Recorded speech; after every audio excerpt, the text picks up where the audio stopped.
Hello, everyone. Welcome to the webinar today. Thank you for those who've already joined. We'll just be on standby and give the rest of the audience a couple more minutes as they join from wherever they're logging in. Thank you.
Welcome, everyone. A few more seconds as we give the rest time to join. Pleasure meeting you all.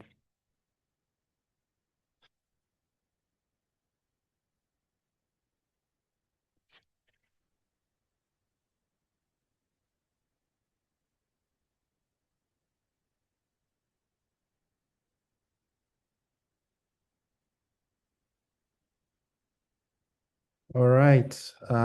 Thank you. I think we have a good number that has joined. My name is Daniel Kitwa, Business Development Director, Africa for Odyssey.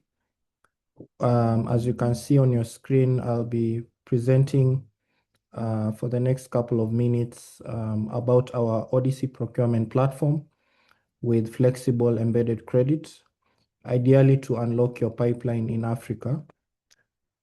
And so thank you so much for joining. My colleague will be engaging you on the chat and Q&A channel, so feel free to post your questions and comments on our platform as we go along. So a little bit more about Odyssey, who we are and what we do. We are a digital platform, a digital procurement platform at the epicenter of the distributed energy landscape. We primarily focus in emerging markets globally. We operate in Africa, in Asia, and Latin America. Specifically for this webinar, we'll be looking at the context of our work in Africa and how it can support your pipeline, your projects, and your business in general. We have a dedicated team of on-ground experts across Africa, myself included, and others who are not on this session. Our professionals come from broad backgrounds, from top-tier banking, fund management, DFIs, green financing, IPP, EPC, and OEM backgrounds. So we understand the end-to-end landscape of what it means to have an efficient procurement and project development cycle. In a nutshell, what we do, we support EPCs, installers, and developers across emerging markets to unlock efficiency in their pipeline development. So you can see we are embedded at the core of the ecosystem where we support yourselves as solar companies, OEMs, and financiers to build and unlock their projects. As of now, we have onboarded more than 6,000 EPCs on our platform. We have more than $3 billion of available capital, both on our own balance sheet SPVs and also through our partners who we work with. We have more than 30 OEMs, tier one OEMs globally, and through this, we've unlocked more than 4 million systems in deployment. Now, To give you a sense, at the global level, we have about 53 plus financing programs.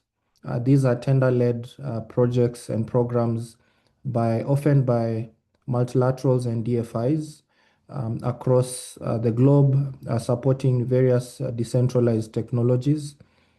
These could be from cookstoves, solar home systems, public electrification, green mini grids, renewable energy credits, and other environmental attributes, as well as productive use and CNI solar.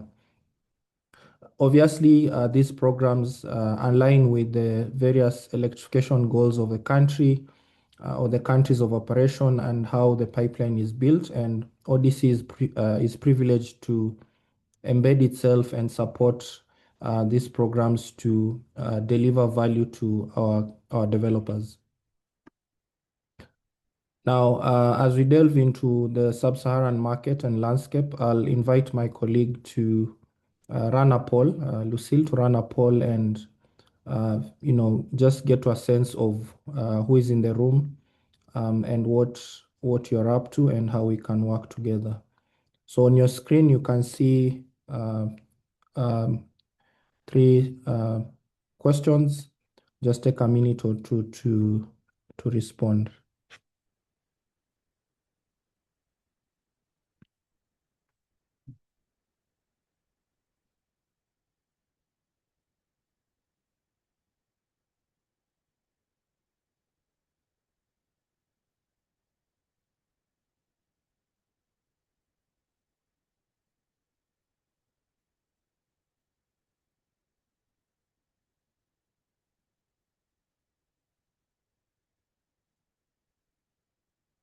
For those who are joining, we are running a poll. You can see it on your screen.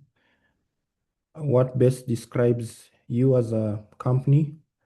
Are you a developer stroke EPC, distributor or OEM, consultant, funder, or other categories? And then the stages of development of your current pipeline. And then your biggest procurement or financing challenge. So just take a few minutes and respond to those so that we get to understand and know who is in the room. And as mentioned, we have a Q&A function on our platform here, so you can put in specific questions as we go along and we'll address them in the end. Yeah.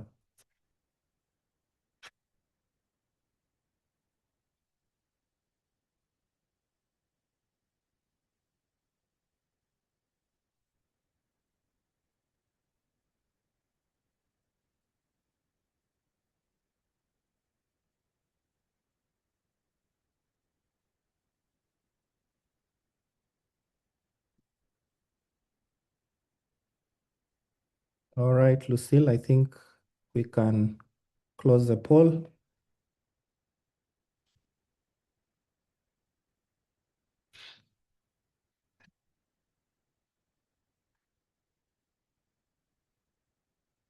Great. Yeah, so yeah, thanks for your responses. We'll definitely take a view on them. To give you a sense of work in Sub-Saharan Africa, this is your market and your pipeline, and our platform is just to support that. In Africa, we are supporting the broad landscape of decentralized technologies. As you can see there from the heat map, more than 40 countries across the continent are represented in Sub-Saharan Africa on the East, South, Central, and West Africa region. These involve all the cookstove technologies, SHS, public electrification. This could be institutions like schools and hospitals and healthcare centers, green mini grid projects at community level, PREX and REX or energy attribute certificates, productive use and CNI. Now, to give you a sense of what we understand and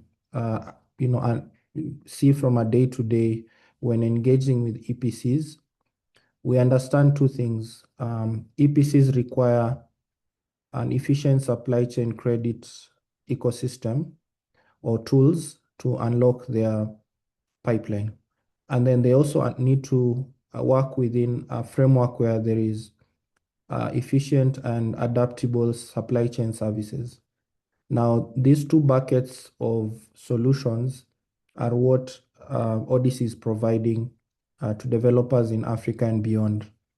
What do we mean when we say supply chain credit?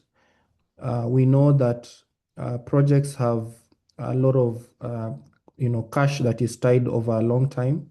So you need to be able to inject velocity, move projects without tying up your own cash. You're able to draw down when your project cash flows require, and repay when your off-taker is able to pay out. So for example, if you're tapping into an RBF program or a PPA agreement or a turnkey CNI contract, you are able to align your payment cycles to our supply chain credit function. Now, the beauty with that is also it allows you to stack this product on top of your existing financing, meaning it is non-interfering to your existing borrowing. We don't need to engage into intercreditor agreements or carve-outs of securities or other risk mitigations that are conventional with traditional lenders. So we are actually complementing your capital stack by working with you in this manner, but still giving you the liquidity you need to build and inject velocity into your pipeline. On the right, this is actually now the supply chain procurement function in action. We have access to tier one OEMs, so we don't, we are not, we're not restarting the wheel. We have access to these tier one OEMs. We are able to engage them proactively to build the procurement scope that you require. We are able to pay bulk prices even on small orders. That means you are not disadvantaged from a pricing perspective, even when you come with a small procurement scope. So we unlock economies of scale even to small developers who might not have that level of network to negotiate better pricing and terms. We receive competitive quotes and pricing that is, that value is passed down to you by saving your capital costs for your projects. These include all the scope items in your generation and distribution assets. So this could be PV modules, inverters, BESS, cables, mounting structures, and meters. And then we also support you with end-to-end logistics from the OEMs in China, their distributors, or other regions to your sites. This could be aligned to your specific requirements in terms of the Incoterms you need. So if you want us to support you on a CIF or FOB basis, or even on DDP basis, we are able to provide that. So we have a team of expertise that handles end-to-end logistics, and we become an extension of your procurement function to give you the value you need.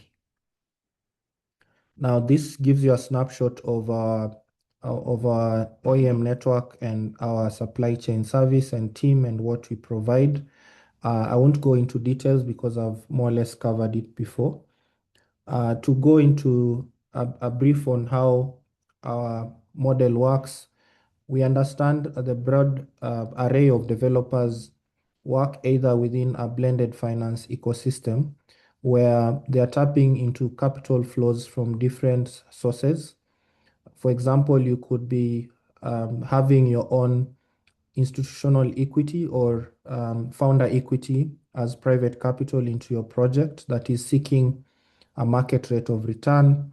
You could be tapping into development funding, particularly for projects that require concessional support, either from instruments such as capital subsidies like RBF projects and programs. And then also you could be embedding that with commercial debt in whatever form. So some of the common structures we see include, debt and equity, um, you know, um, um, you know, banking instruments such as guarantees and letters of credit, and also grants into projects.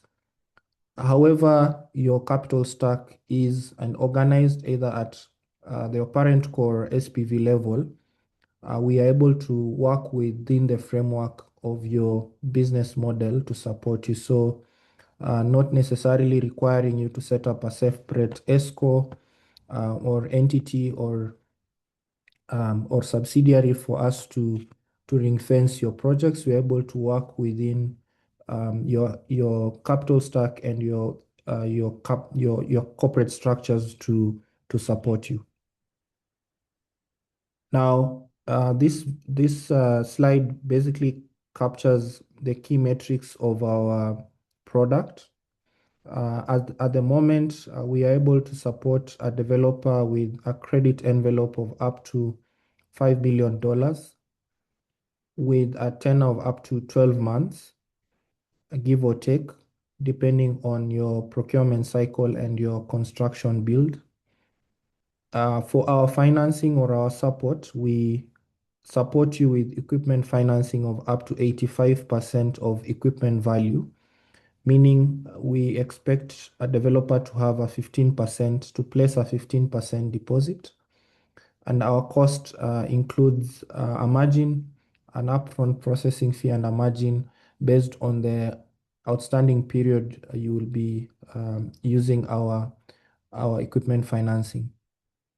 Typical sources of security could be, for instance, if you are a mini grid developer and you have an RBF contract, so we will ring fence proceeds from the RBF payments. If you're a commercial and industrial company or developer or a conventional EPC, we'll ring fence the project cash flows from your off-taker. This could be milestone payments from your off-takers or other types of security, for instance, project receivables from your asset co or buyouts from your asset co, especially if it's on a build and sell model. So all those are types of security measures or contractual ring fencing mechanisms that we take across the board. In terms of repayment, the beauty with this is we actually align the repayment cycle to the cash flows in how the cash flows are unlocked. So if your cash flows are unlocked on a 3 milestone payment basis, then that is a sequence in which our payout structure would be. If your payout is either through a line of credit from the bank, either 120 or 180 day, for instance, then that is our monetization structure. If your payout is in the form of milestones from RBF proceeds, then those are our payout structure. Our process, roughly a week to a week and a half, we're able to vet and onboard you and also move into procurement, especially if you have a ready to build project ready to go. And on the right, you can see the cycle of project development and procurement, which starts all the way from the OEM level, manufacturing, shipping, warehousing, custom clearance, and construction, and then meeting your milestone payments. So all that we are able to provide and support you, handhold you, and work with you. So in terms of process, usually you would submit a new credit request. We would onboard you. We have an onboarding pack we can share when you engage on email. And then what happens is by the time we approve and you're able to execute the build and pay off, your credit limit would refresh, meaning you can bring the next cycle of projects for us to appraise and take a view and proceed to procurement. So it becomes a long-term revolving partnership based on how your pipeline unlocks. To get started, usually, um, as mentioned, we have a 1 to 1.5 week cycle. We align those milestones during due diligence. We align those repayment milestones with your contractual cash flows, and then we size the envelope according to your pipeline and also your track record. And then this, as mentioned, becomes additive or complementary to your existing borrowing and financing agreements. So some of the documentation we look at during the onboarding process is your corporate shareholding, financials, cap table, and general overview, high-level overview of how your corporate entities are and structures are. Your sources of funding to date could be debt, equity, or grants. We also take a view on your track record, how you build, which types of clients and projects and countries you operate in, as well as your next 6 to 12 months pipeline, just to get a sense on the future outlook of your pipeline and how far they are in terms of completion or readiness. The other aspect that is important, increasingly because of the projects and the markets we work in, and also because of our investors, we take a view on your ESG compliance. We have a set of questionnaires and documentation we look at, but also most importantly, we support you even post-approval in terms of areas of improvement in terms of ESG. So that becomes a complementary support that we provide. As mentioned, once you're shortlisted, you get an approved credit envelope that you're able to utilize as and when your pipeline materializes. At around phase 2 now, the second stage of our DD, we expect aspects such as documentation, such as EPC agreements if you're doing an EPC project, if you're a mini grid tapping into an RBF from some of the programs I had mentioned, that those grant agreements are important documentation to assess so that we can be able to look at keenly the way the program is structured, how you make your milestone payments and claims, as well as the sizing of your projects. BOQ, your bill of quantities, that is required for the procurement, and then understanding the funds availability to complete your project. We know that from our side, usually procurement and equipment costs are roughly 60 to 70% of project costs. So there could be other soft costs that we don't support, for definitely including aspects to do with licensing compliance, OPEX, and other aspects. So there we also want to understand if those funds are available so that projects do not stall once we begin procurement. And then the final aspect is repayment, looking at the repayment mechanism. This could be escrow, shared accounts, as structures, or LCs, or ring fencing payments from your EPC off-takers and or donors where you're building a donor-backed program. Then with this, we're able to initiate disbursement to OEMs and begin procurement, and then that unlocks the next phase where you take up the construction.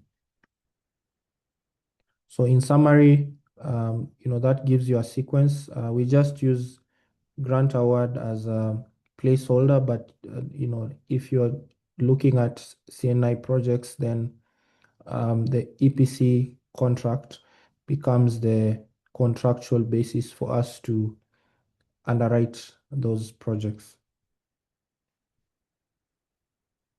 Now, allow me to share a brief about some of the examples, real case studies, and examples of clients and projects we've supported and how much value we've unlocked. So you can see from this first one, the client was a hybrid CNI project. The client was backed by DFIs, and the client had a reputable track record in unlocking CNI projects in multiple countries. The project cost here, reading from the left, was about $2.4 million, which required a blend of generation assets, so PV modules, batteries, and inverters. The off-taker was a large Pan-African bank with 25 branches, and they were working with a local EPC partner. From the from the plans they had and the timelines, they were looking at a procurement timeline of 4 months with a construction timeline of 6 months. When the client engaged us, some of the challenges we're looking at is the PPA had already been signed, the power purchase agreement had been signed, so time was of the essence. However, they needed to front load about 45% of the costs for the EPC work. And the project economics also depended on strict delivery timelines, meaning they were working with certain assumptions on the cost of equipment, which was projected to keep rising, but also they needed to work within a certain cost of capital. They couldn't just spend a long time fundraising for working capital. So they needed a partner who could efficiently support them. And then the other thing was the fund disbursement was to be made at the final hurdle of delivery and commissioning. Now, how did we work with them? We provided them a competitive quote for the equipment, the scope they wanted to procure. We provided them a 4-month equipment financing bridge to support manufacturing of goods and clearance.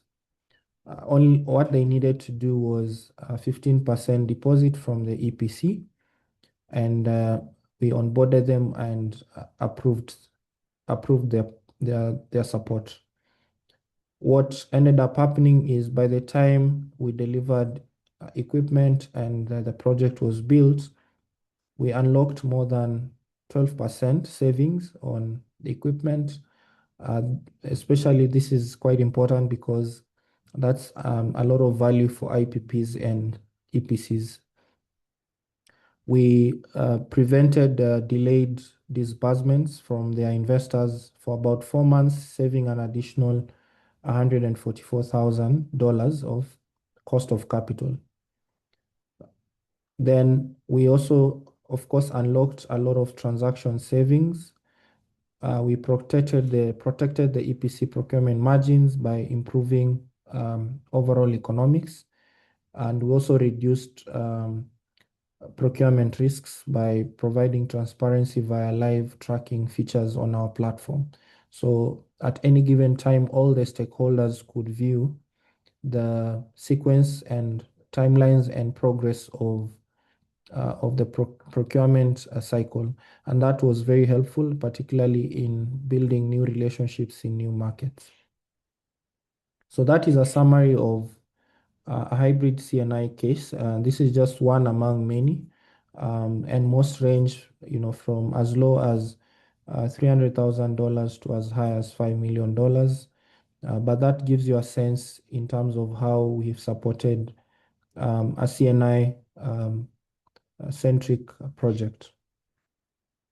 Now, the second case study is a mini grid case.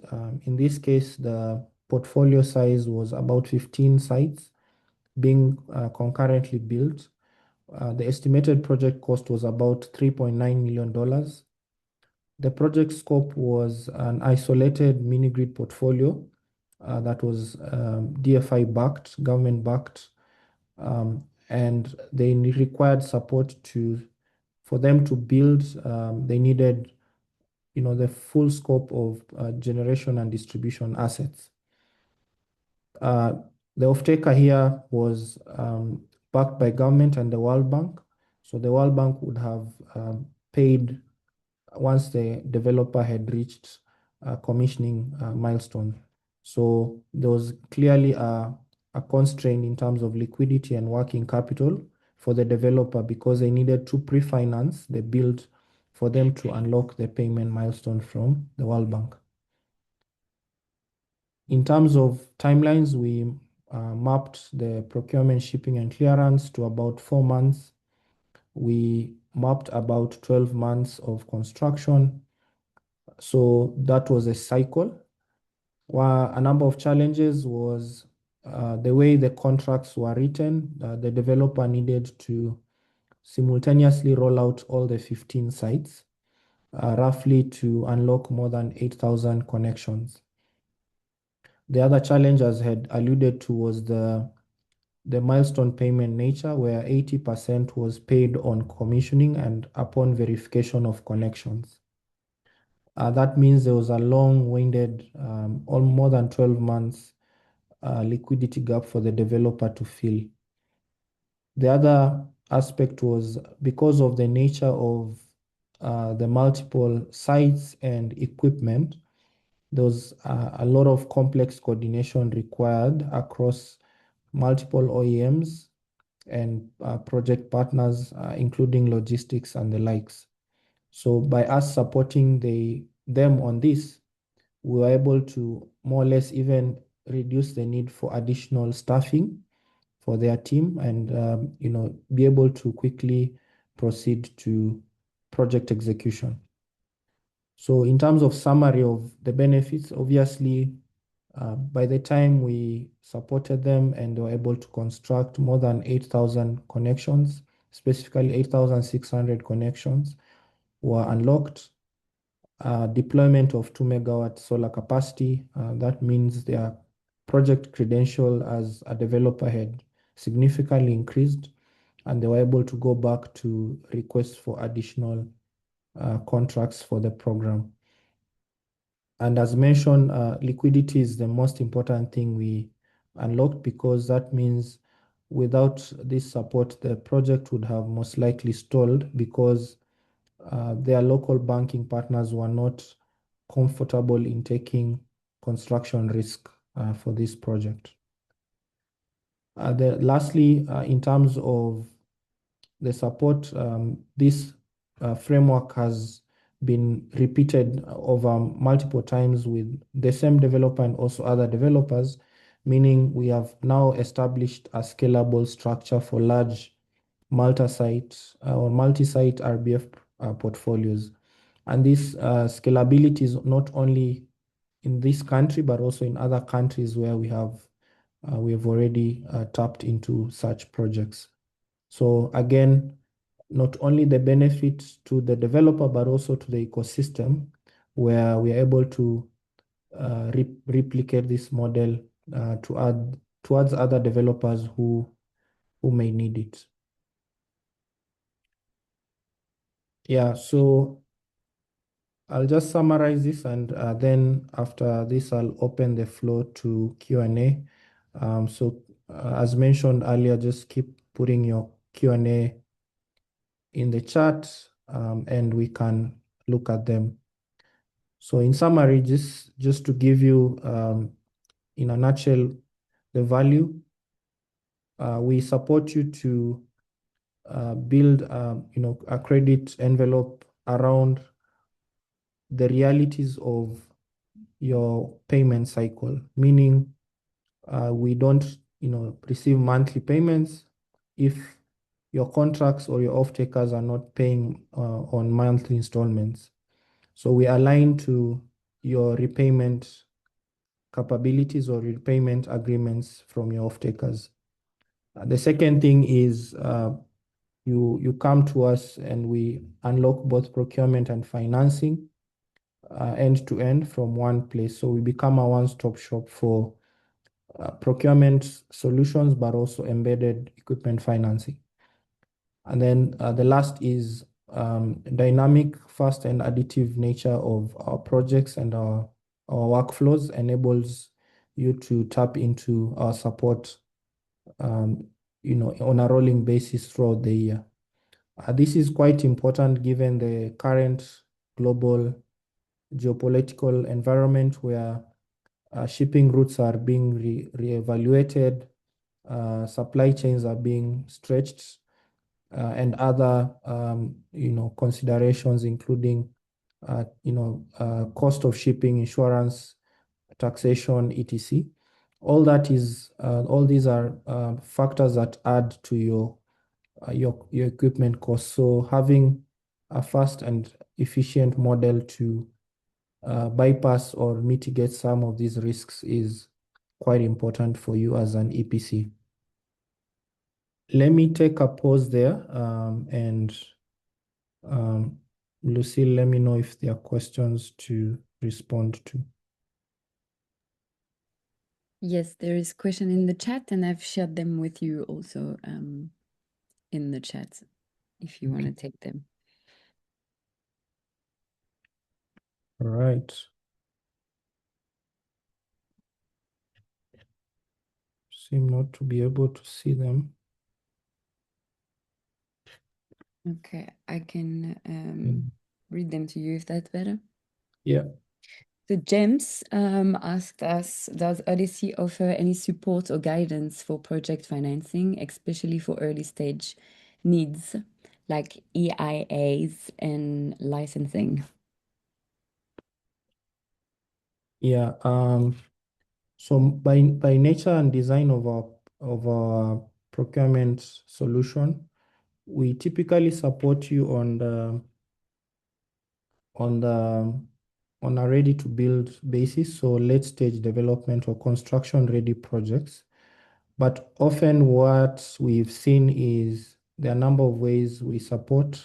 For instance, on our Odyssey platform, especially on our platform side, we have visibility of different tender-led programs that may have technical assistance embedded in them, especially if that program fits within your country of origin or operation. So that's one way. Sometimes we have supported in introductions to partnerships, for example, where developers might not individually meet certain criteria for bids and they want to collaborate, either joint ventures or consortium applications. So that we do on a best effort basis. We, as mentioned, we have a number of best practice aspects in terms of ESG for companies that we've onboarded, and we provide that to you. The lastly is on our platform, we have a number of outside capital providers, this from impact investors, DFIs, multilaterals, and the likes. So those capital pools can be available depending on the fit for your business and your projects. So while we directly don't provide a technical assistance budget, we have built our processes in such a way that you can tap into our support and also support of our funding and technical partners. The other thing to remember is on the Odyssey platform, we have embedded Homa Energy as a tool for you can use it to design your systems and size your systems, particularly when you're tapping into some of those tenders. But again, that is also open for you to create an account and log in and do that. But more importantly, we are available for any construction ready projects to support you on procurement.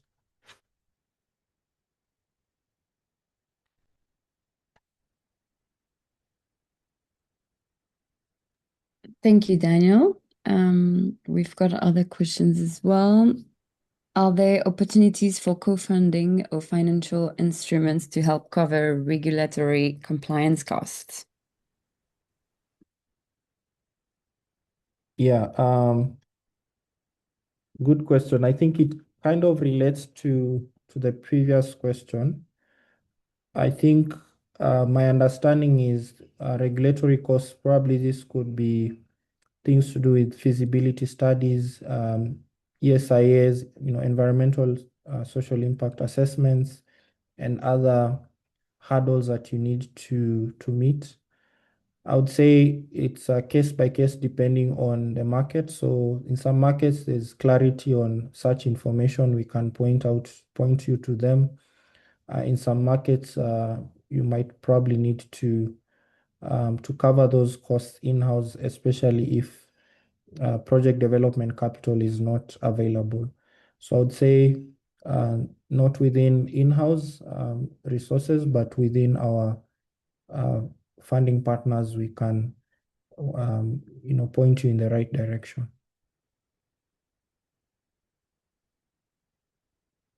All right, thank you.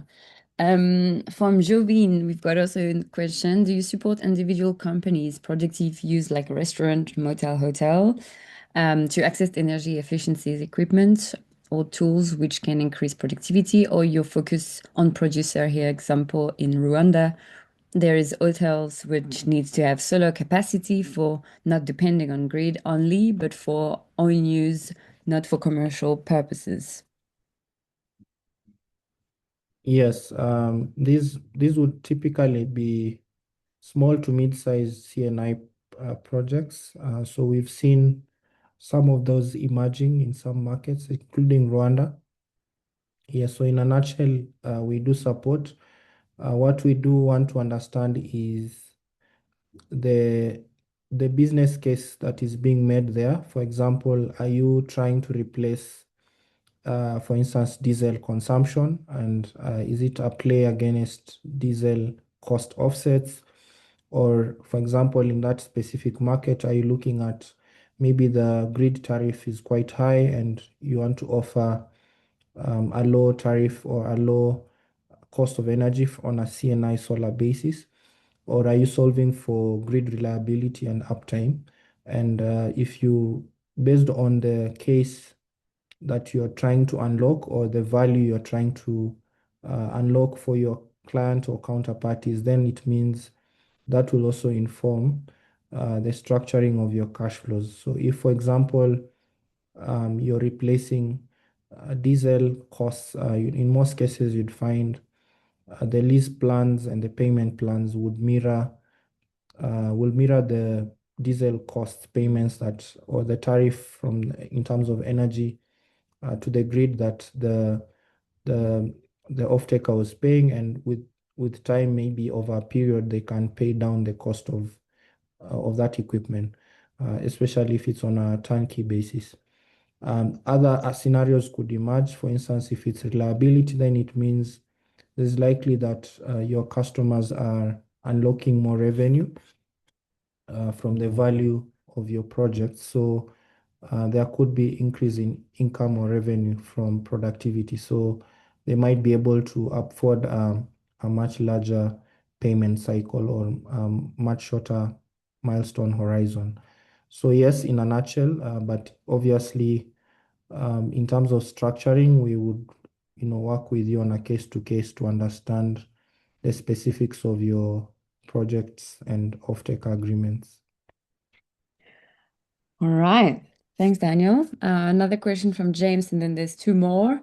Does procurement chain assist in sourcing qualified service providers for solar resources assessment and technical feasibility, topographical, geotechnical, or hydrological studies, grid interconnection studies, um, SEA and environmental social studies, among other activities during project development? Yeah,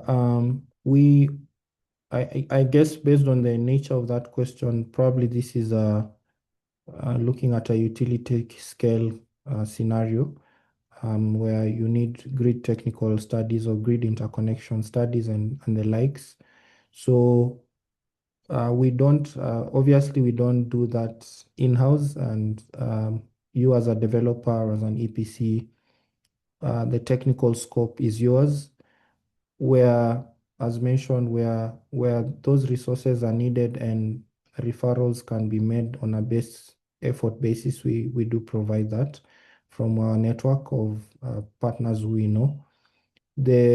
Of course, as mentioned, we only are able to initiate procurement when the full technical scope and BOQ is understood, so that those construction type risks have already been mitigated by a good design and visibility on the procurement cycle. So in that case, we could support you on some of those connections and introductions, but the procurement and credit assessment can only come in when you are at ready to build level. All right. Then we've got a question from Emmanuel. What in cases where equipment are already in the country with the OEM warehouse?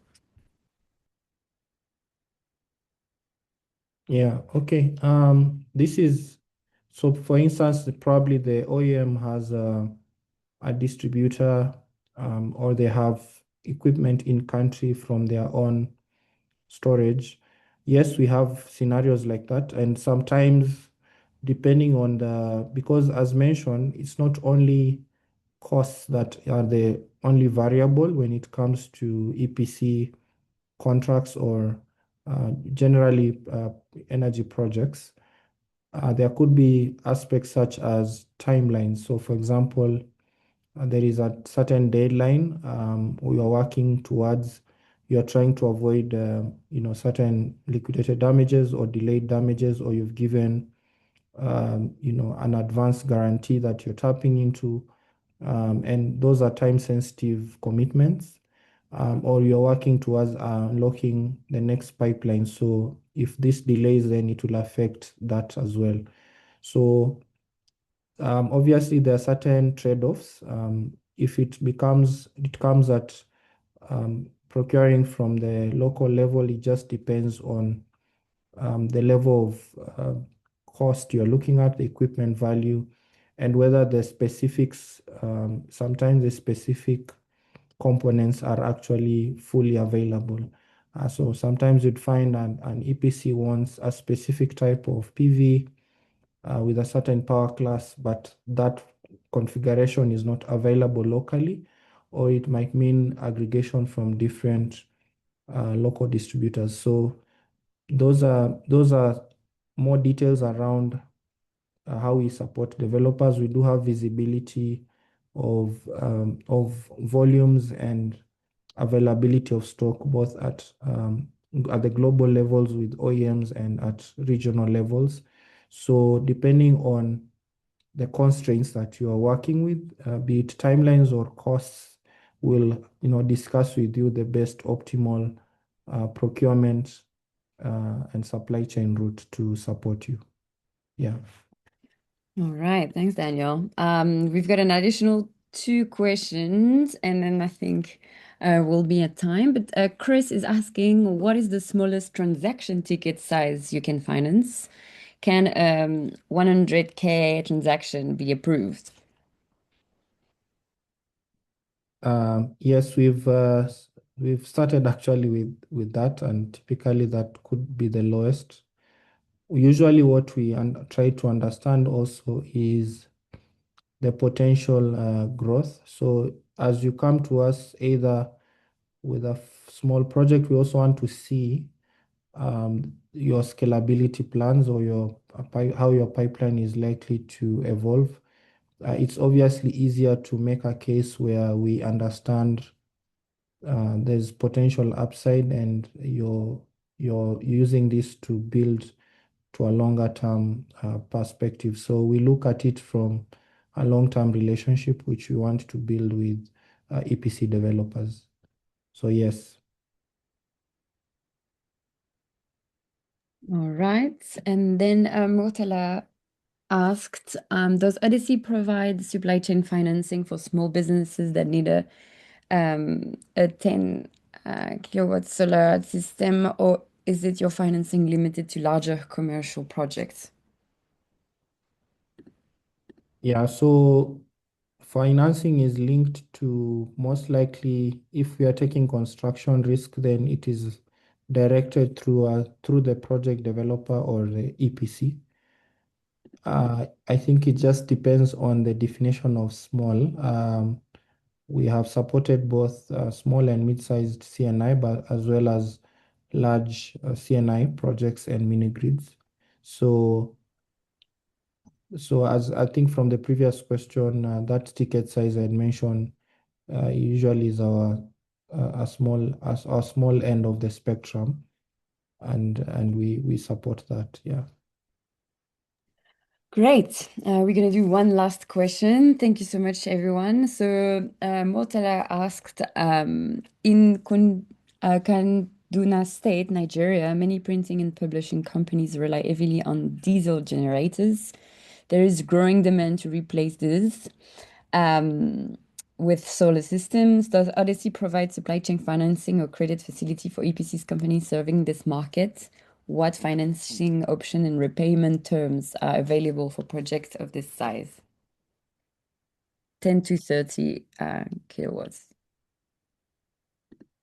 Yeah. Thank you for the person who asked that question. Yes, we have seen obviously with the global fuel shocks that have been emerging, price of diesel is going up and up. And also that means that is directly affecting the cost of doing business for a lot of these SMEs and corporates. So there is a clear need for solar to play a role in diesel displacement contexts.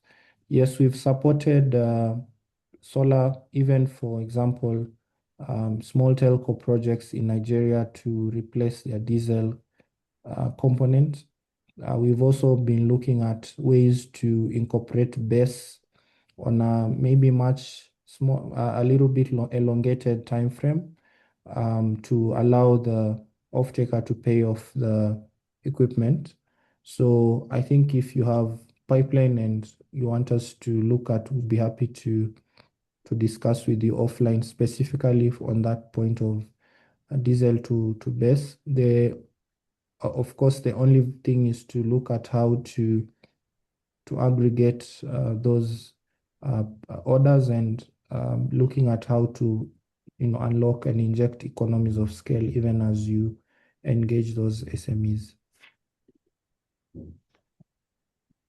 Great. Thank you so much, Daniel. I think you can move to the contact, and we are now at time for the question. Thank you, everyone. Thank you, Lucille, as always.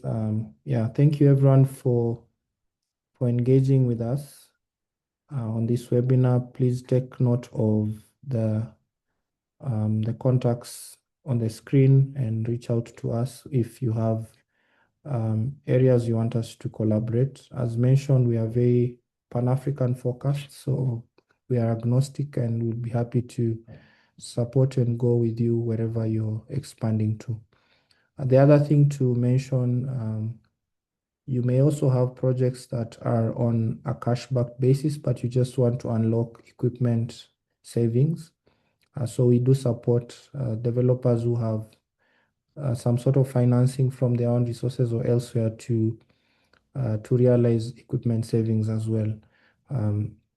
So that is a separate support, in addition to supply chain credit.